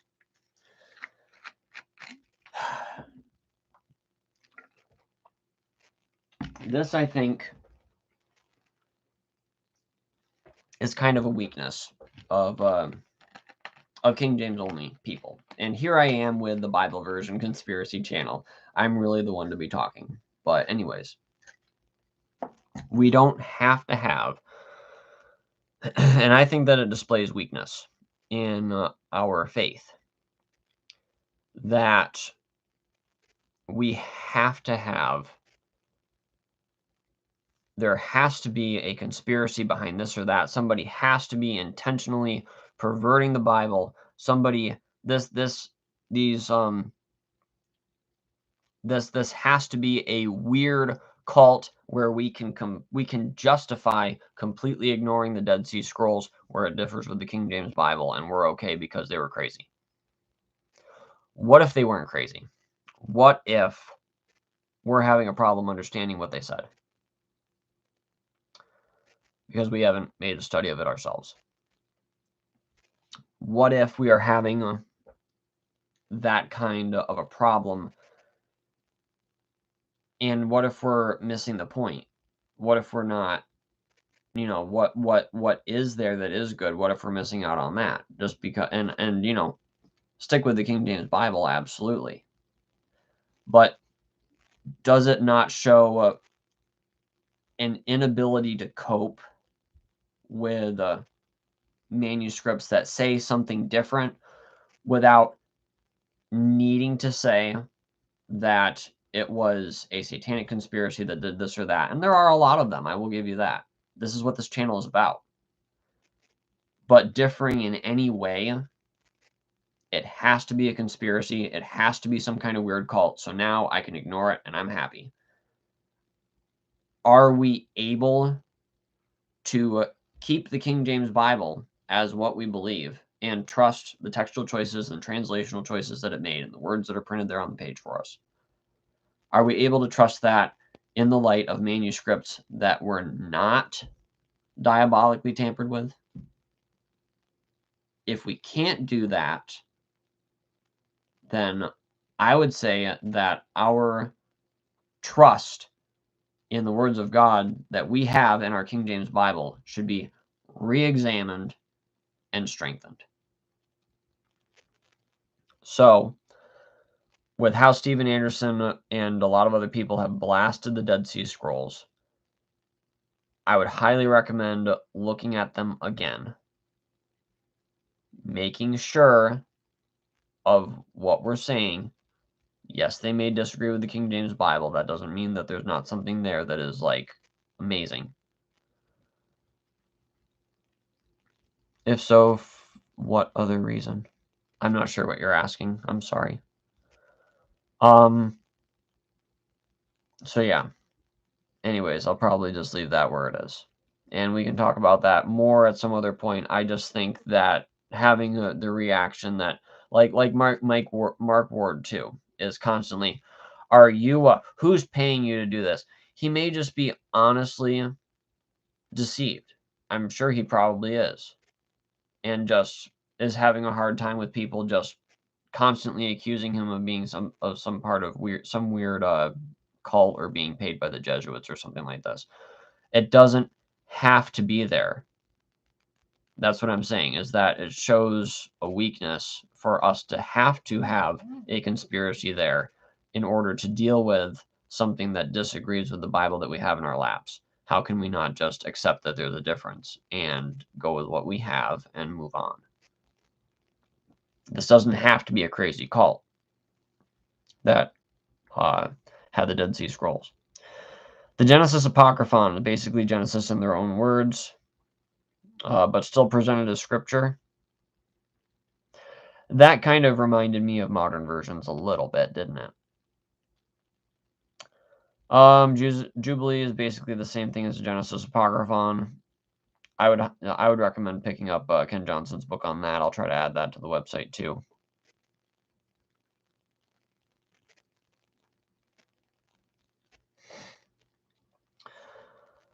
The Temple Scrolls were also supposed to be God speaking directly. I would love to see Ken Johnson's thoughts on that. And this is just basically running through the whole video. I can't respond to everything because I'm not the expert, but I do want to bring them all up just in case somebody who's watching knows something about it. They have tons of books just twisting scripture. That is the absolute claim of the entire video.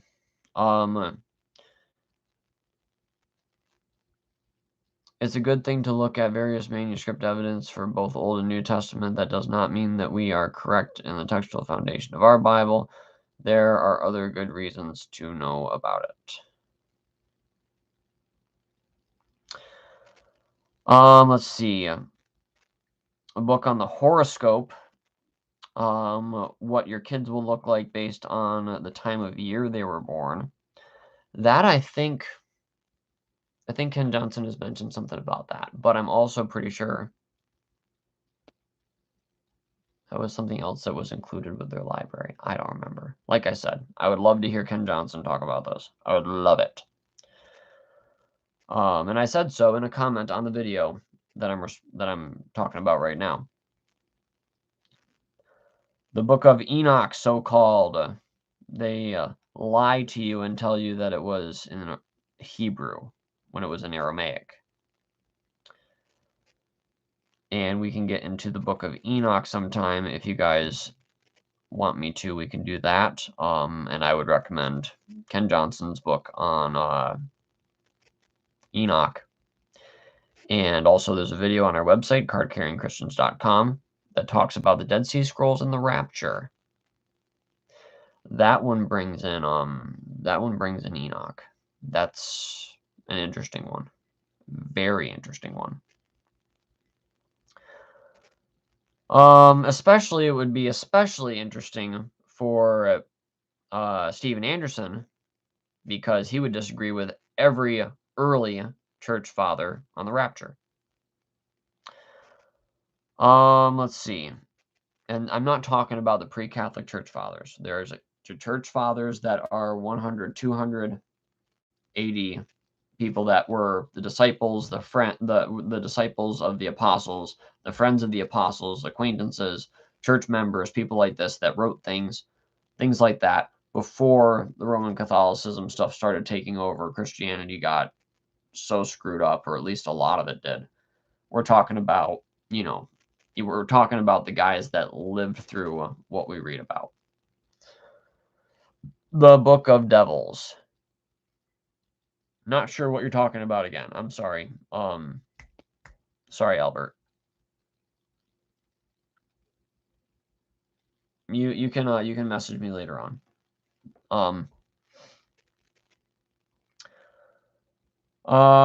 Satan. Let's see. Hang on a second. I'm getting ahead of myself. Okay. Now here's where Book of Devils. So like Book of Devils is Enoch. because Enoch has a very interesting and twisted history. Apparently the Gnostics did add a lot to it. Toward the end of it, I think also, no, yeah, I think it's toward the end of it. It actually says that over time it would be corrupted by wicked people, and it doesn't say that it should be added to the canon, but it does prophesy about the Bible. There's a lot of things that I would disagree with, obviously, in Enoch. There's a lot that was added in there, I think. It's very easy to tell which parts were. Ken Johnson does a good job in his book of evaluating its history. But like I said, we can get into that in another live stream if you want. We'll see. Let's see. So this is one that really caught my attention because we made a video a long time ago talking about where I think Francis Bacon and I'm almost positive that Richard Day from the New Order of Barbarians, they both said that eventually there would be earthquakes that would reveal ancient documents that would help initiate the New World religion. So, quoting a Dead Sea Scroll scholars, he was not specific. I would love to know who they were. They said that an earthquake may reveal more scrolls at Qumran. That I found very, very, very, very, very interesting because that makes me kind of distrust that because that's kind of like a foreshadowing thing to where you'd be like expecting it, you know? And if it did, there's always a possibility that they were planted. If they were in some kind of subterranean vault, they could have been planted by anyone. They could have just there's all sorts of possibilities with that. And I was thinking about this quite a bit earlier, and I was like, this is going to be a very interesting scenario as it plays out. Very interesting. Things are ramping up, guys. Things are ramping up tremendously. James White says that all the textual data before the papyri is irrelevant. And that's basically the same idea with the Dead Sea Scrolls. You find something so old, it makes all your textual data irrelevant, which it does not. Because, when Paul originally wrote the book of Galatians, if somebody came along and was like, I don't like this book of Galatians, let's change it. Or even 1 John 5:7. That could have been taken out in the original copy that he wrote out himself. That's an idea, because the controversy about 1 John 5:7 goes back so far and is so thick. Somebody could have done that, and that would be the earliest copy of such and such, barring the original, which wouldn't be available, or at least wouldn't be known. So something like that is like, yeah, no. A lot of people that didn't like different books being in the Bible, like, 2nd John, 3rd John, Philemon, people that didn't think that should have been in there. When they put that idea forth originally, there was a big response from Christianity about that. No, these need to be in the Bible. They're there for a reason. We're leaving them in there. And they're just like, well, we're just going to trust that God basically is, has his way in the hearts of the majority of Christianity. We're just wondering whether or not these books should be in the Bible, and we're going to leave it at that. Things like this. So, I'm sorry. It's late here, too. It's 11:38, so I'm trying to keep my thoughts flowing here.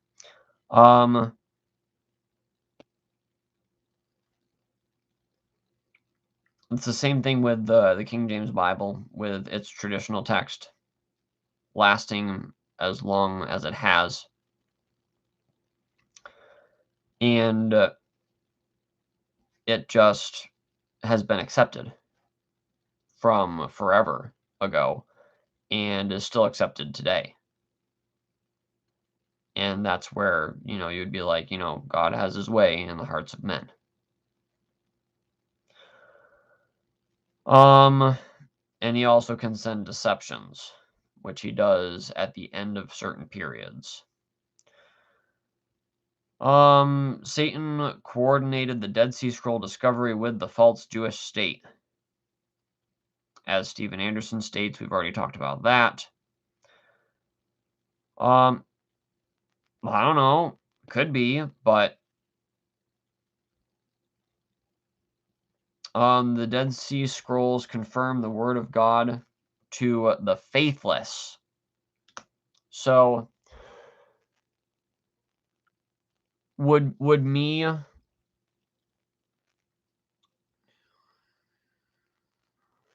I have not seen the Preserved Bible one yet, if it's that new. I haven't seen any of his documentaries in a long time. I'd like to watch that one. It sounds interesting. I think I've heard something about it. But anyways, I just hope that it's not like his other documentaries where they basically throw a bunch of graphics over one of their guys' sermons and call it a documentary. Those things are just so frustrating. But anyways. And I don't know. I hope so. I hope it is better. Anyways. Let's see.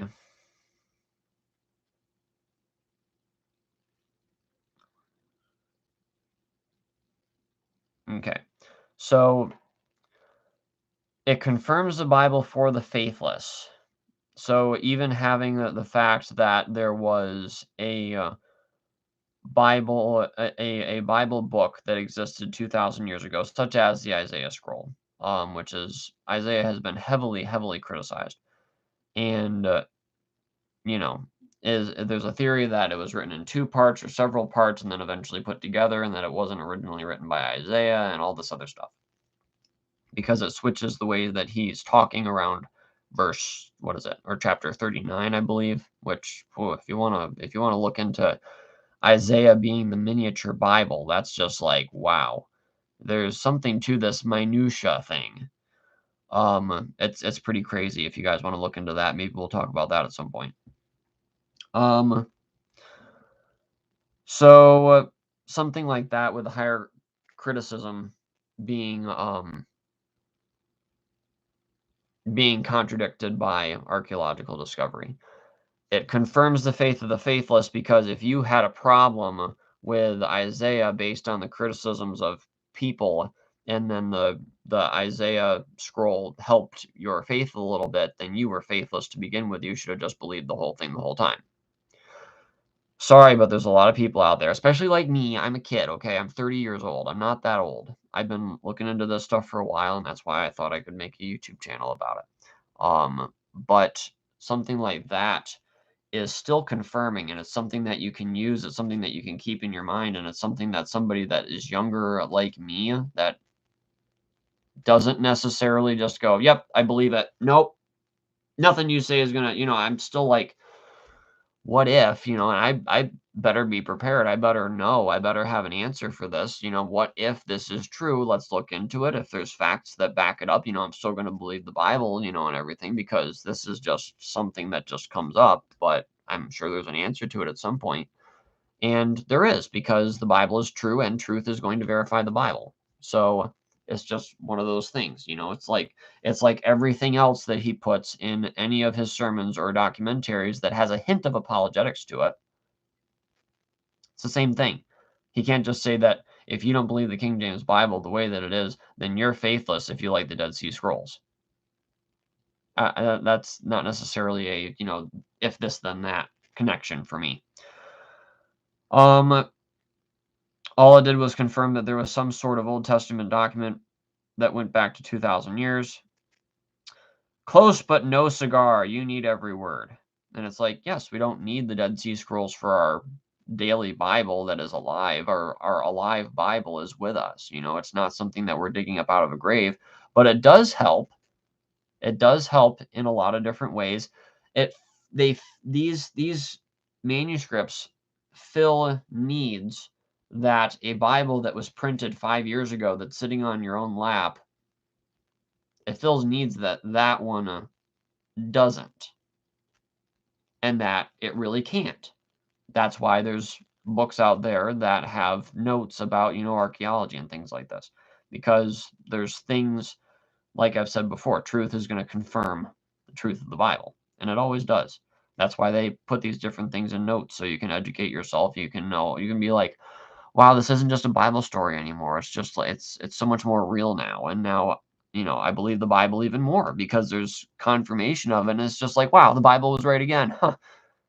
I guess I'm not going to question it much anymore. I've just seen so many times it's been confirmed. It's just going to be like, anything comes by and you're just like, yeah, there's an answer for that one too. We'll see. We'll see. I'm just going to keep my Bible if you don't mind. It gives you that strong confidence. Multitude of counselors are safety. Things like that.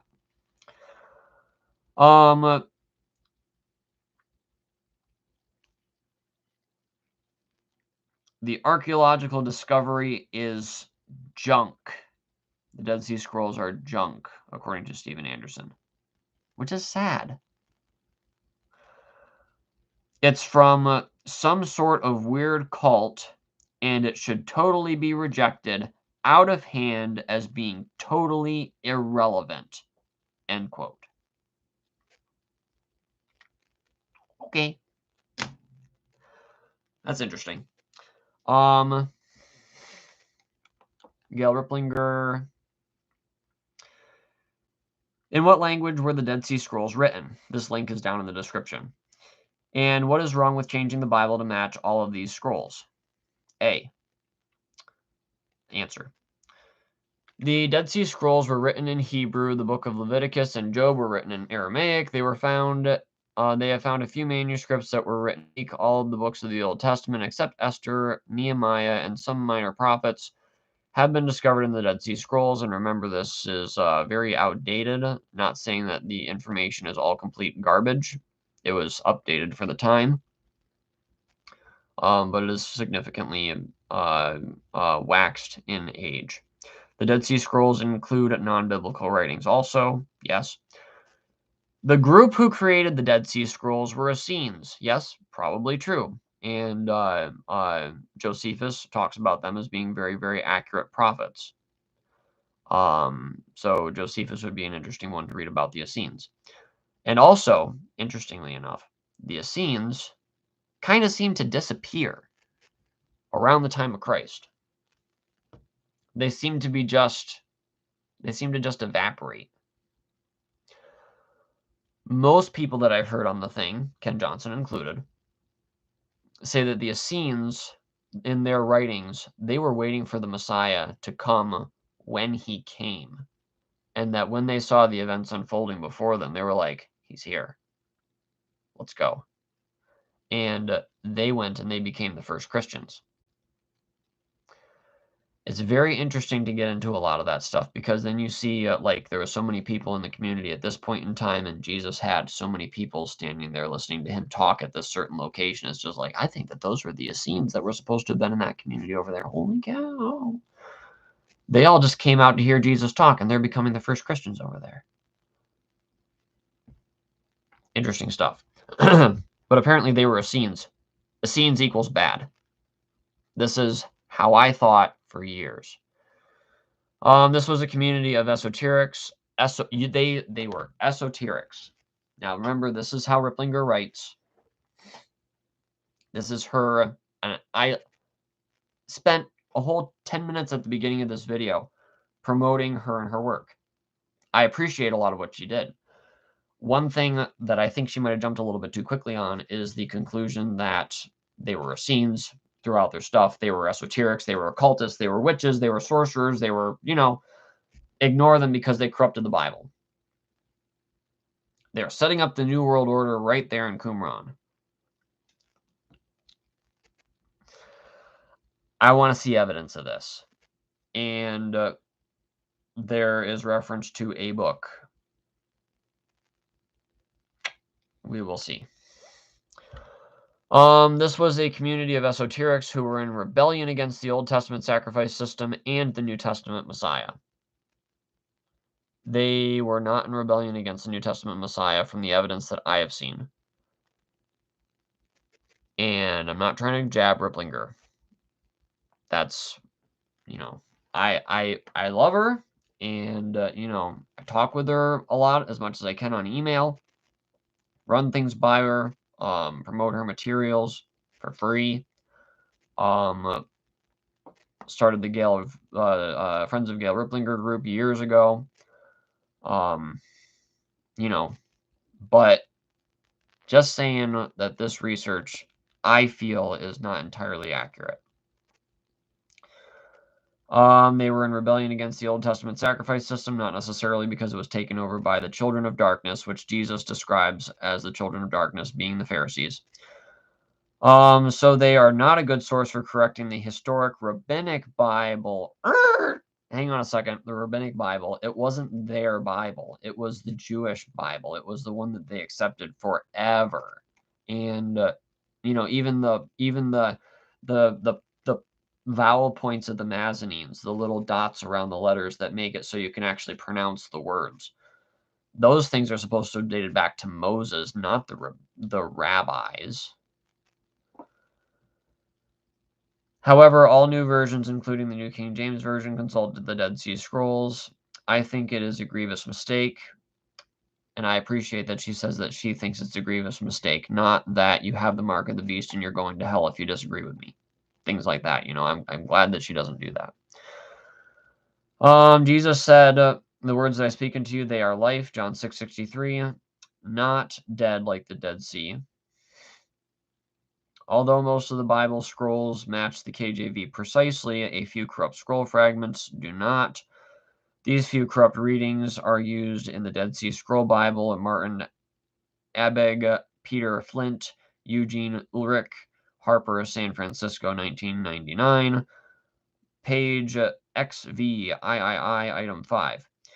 This Bible's cover has a coiled serpent logo modeled from a board game discovered with the scrolls.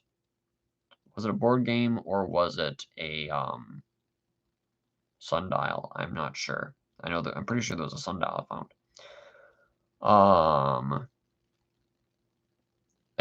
So she's talking about a spiral that is on the cover of the one that I mentioned at the beginning of this live stream.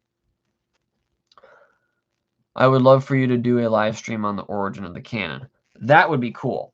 If you guys want to check out some stuff in the meantime, cardcarryingchristians.com/lostbooks. You get a lot of stuff on the canon on there.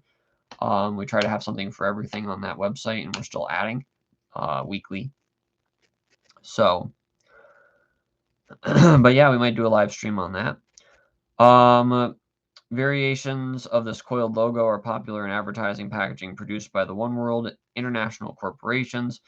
It now seems to be integrated into the package design, lettering, and artwork of a large number of products at the grocery store. Yes, the spiral. Is something sinister happening? The Rockefeller Foundation, infamous for its involvement in the One World political organizations like the progressive churches, such as the Council on Foreign Relations and the Trilateral Commission, is funding the research on the Dead Sea Scrolls. Well, why wouldn't they, I would ask. Also, the U.S. government's top secret research lab at Los Alamos, interesting. New Mexico is digitizing the Dead Sea Scrolls so they can be more clearly read. Anyone might ask, why would these parties be interested in this material? Well, I would think that they would be interested in the material, but then that also makes me go, about that whole thing that Francis Bacon said about the earthquakes and the New World religion and stuff like that. So it makes it very intriguing to me as a conspiracy nut. My little antenna's up. Let's see. This is happening because the Dead Sea Scrolls prescribe all of the elements needed to coerce people to adapt to the one world political and religious system advocated by these parties. All of them. She lists two. Two rules that would encompass the right elements, granted, would be enough. Yes. But The confiscation of personal property to the group. They lived in a communal system. Read Acts. Not saying that Gail Riplinger hasn't read Acts, but they were very communal at that point in time for good reasons. It doesn't justify communism. There's I think there's something on our communism page about that. I don't remember. I've got to go back into that. This one guy had a really pointed argument about that. I was just like, wow, that was smart. But anyways, the coming of two messiahs, one religious prophet, the other a civil leader.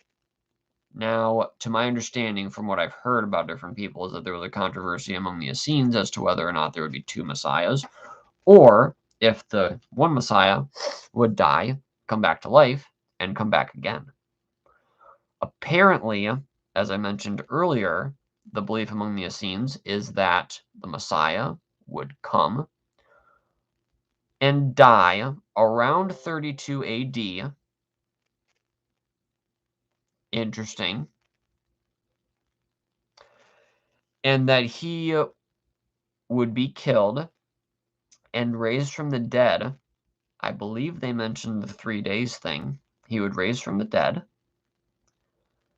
He would come back around 6,000, year 6,000, around there somewhere. And in the meantime, around, 40 to 50 days? I think I've heard 50 days. 50 days after he resurrects. I'm pretty sure, if I remember my numbers right. Anyways, it's an allusion to Acts 2. They could go to the temple and become a part of something called the Age of Grace. And eventually, around the year 6,000, when he comes back, you can become part of the Kingdom Age. The Dead Sea Scrolls ideas are very interesting regarding prophecy. A lot of people are also actually advocating, like I think Michael Heiser actually brings this up, that the quotations that Paul makes where you're just like, where did he get this from? This is in the Bible, I guess, but it's like, wow, that's a really deep insight. Where did he get that from? A lot of the time what he got that from was the ancient writings that were preserved by the Essenes and the teachings that they got handed down from the prophets, from the patriarchs, Benjamin, Judah, all these, Joseph, Noah, things like that. It's a phenomenal study. The coming of two messiahs, one a religious prophet and the other a civil leader. And what that makes you think of is the beast and false prophet. That's a different scenario. Students of Bible prophecy know that this corresponds exactly to the beast and false prophet of Revelation. The Dead Sea Scrolls say that the Essenes are the sons of light ruled by the angel of light. The Bible students know that the angel of light is Satan. No, he is not, because he is transformed into an angel of light. Not that he is the angel of light. Careful, careful, careful. Slow down. Just because we really want to demonize something that disagrees with the King James Bible that people are attacking the King James Bible with does not mean that we have to in order to be justified in our belief. Somebody left a comment that I really want to respond to, but I'm not sure that that's a comment on this video.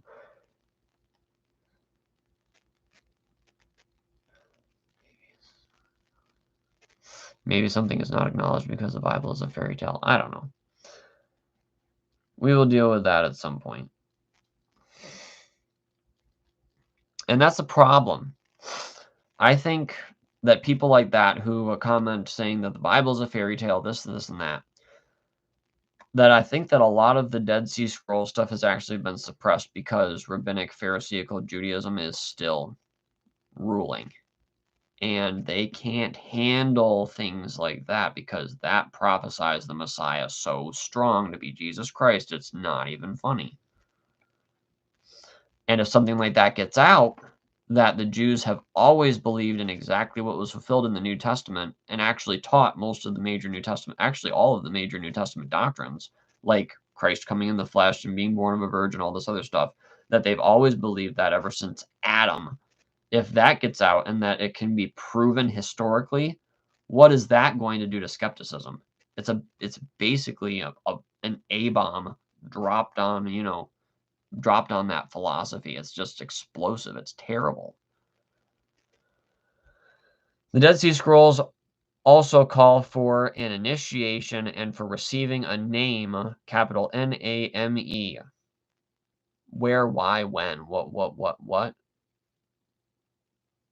where? Where did they say that in the context of where people are receiving the name of God in Revelation 2? No information. Revelation 13 warns against taking the name of the beast, and the NIV using the capital N name for the Lord, and so on and so on. You guys can read this all as well, and you can install the Chrome extension called Read Aloud. A text-to-speech voice reader wants to access this site. Okay, so Read Aloud, I guess, is the extension name. I think you can also use Speechify, but I'm pretty sure that's paid. But you can install that extension on your Chrome browser, and then that way you can highlight any text, right-click, and have it read to you in a semi-robotic voice.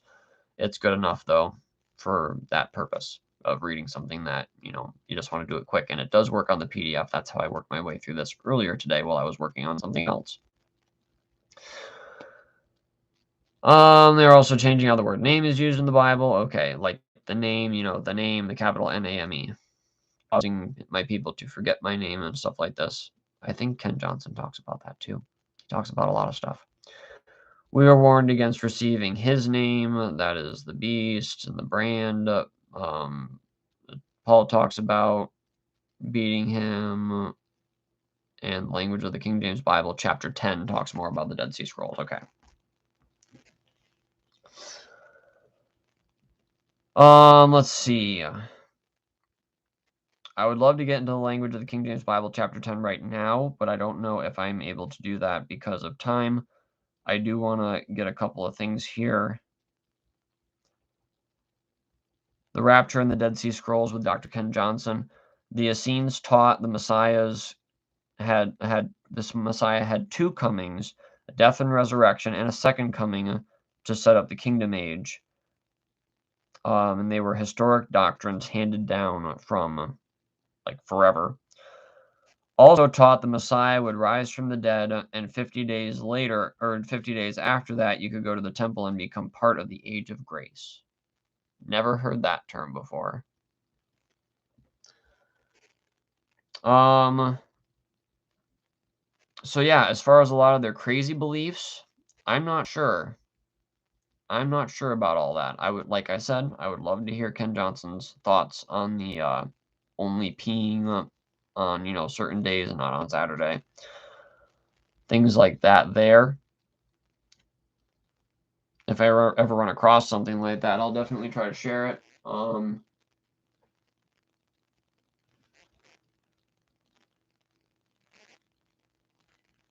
Well then, I don't even think I know where my... Oh wait, there it is. Language of the King James Bible. I just want to see if it's terrible long or if it's not or whatever. Chapter 8, Chapter 9, Chapter 9.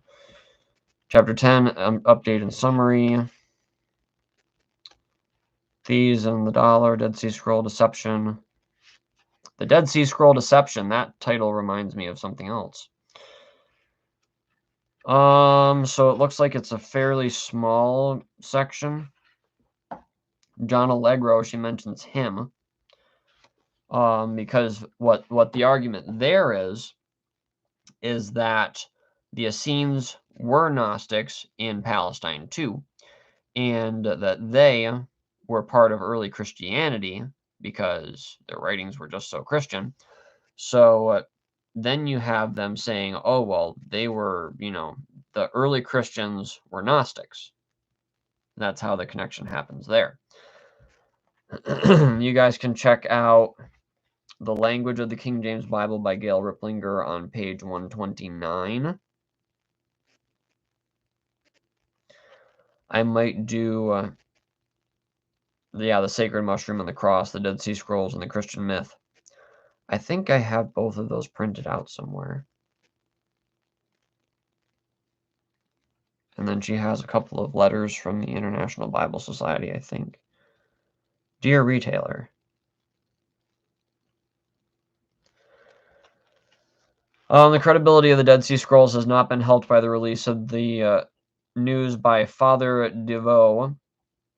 The scroll's head translator was an alcoholic, nor was it helped by the release of the translator John Allegro's book, The Sacred Mushroom and the Cross, and the Dead Sea Scrolls and the Christian Myth. The latter is a preposterous book alleging that Jesus is Lucifer, chapter 12. The former book asserts that Jesus was a psychological construct of a psilocybin, I think is how that's pronounced, mushroom cult. The NKJV, NIV, blah, blah, blah, blah, blah. And all the new versions carry their unwary passengers into dangerous waters when they substitute the historic readings of the Bible text for the curse through the Dead Sea.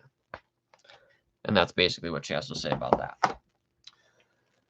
So that's the reason why I mentioned those things, is because maybe I'm wrong. Maybe there is a huge conspiracy behind the thing with the Dead Sea Scrolls and Ken Johnson and just the whole 9 yards, and we should just stick to our King James Bible and just pray that nobody ever gets hooked up with the Dead Sea Scrolls or something like this. But I think at this point in time that the Dead Sea Scrolls are a great help to give us a good historical context, and that the conspiracy theorizing is going to have to wait a little bit longer. So anyways, I didn't get a lot into that aspect of it, but that is a huge claim that the Dead Sea Scrolls actually are delegitimizing Christianity. But I think that that's only because they're picking up on the fact, apparently, that the Essenes were among the first Christians. So yeah, I'll end the live stream there, 2:07, and I think that's it. Have a good night.